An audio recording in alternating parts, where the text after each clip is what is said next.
நீதிமொழிகள் 15:33.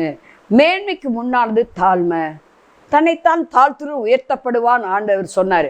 சீசர்களுக்குள்ள ஒரு பிரச்சனை வந்துச்சு. யார் நம்மள பெரியவனா இருப்பான்னு பிரச்சனை வந்துச்சு. வழியில் அப்படியே போயிட்டே இருக்காங்க இயேசுவோடு. அப்போ ஆண்டவர் திரும்பி பார்த்து என்ன கேட்டார்?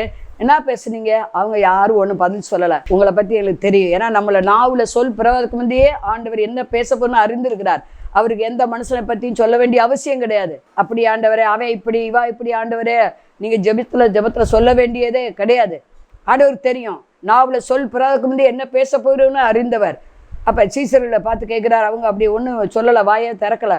அப்போ யார் பெரியவன்கிறத நீங்கள் கேட்டீங்கல்ல, நீங்கள் உங்கள் பெரியவனாக இருக்க விரும்பினால் அவன் எல்லாருக்கும் பணிவிடக்காரனாக இருக்கட்டும். மனுஷகுமாரனும் பாருங்க, அதாவது ஊழியம் செய்யும்படி வந்தார், தன்னைத்தான் தாழ்த்தினார். சீசர்களுக்கு காலெல்லாம் கழுவினார். கழுவி என்ன செஞ்சார்? தன்னுடைய மேல் வஸ்திரத்தை வச்சு என்ன துண்டை வச்சு என்ன செஞ்சார்? துடைத்தார் என்று பார்க்குறோம். அவ்வளோ தாழ்மை.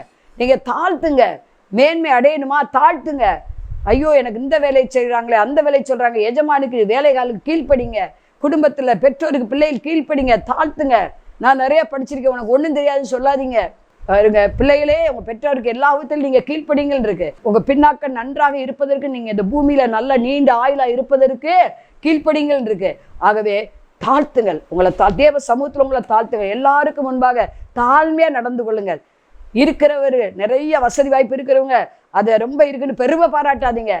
பணம் வந்தால் என்ன செய்யுங்க? சுவிசேஷ ஊழியத்துக்கு பயன்படுத்துங்க, ஆண்டவருக்கு பயன்படுத்துங்க. உங்களை கர்த்தர் கீழாக மேலாக்கி வாளாக்கம் தலையாக்குவார். உங்களை பெரிய உயர்ந்தவராக வைப்பார். பாருங்க, யோசேப்பு அந்த வீட்டில் வேலைக்காரராக இருந்தவன் அந்த நாட்டுக்கே உயர்ந்து இருக்க காரணம் அவனுடைய தாழ்மை. அவன் கர்த்தர் அவனோடு இருந்தார் என்று பார்க்குறோம். அவன் உண்மையாக இருந்தான், பாவத்துக்கு விலை ஓடினான். கர்த்தர் சமூகத்தில் தாழ்த்துறவங்க பாவம் செய்ய முடியாது. நிச்சயம் ஆண்டவர் அவங்கள பாருங்க பெரிய ஆளாக மாற்றுவார். அவருடைய காரணி உங்களை பெரியவளாய் மாற்றும். நீங்கள் தாழ்த்துங்கள். அப்பொழுது எல்லா வகையிலும் நீங்களும் உங்கள் பிள்ளைகளும் உங்கள் சந்ததியும் உயர்த்தப்படுவீர்கள்.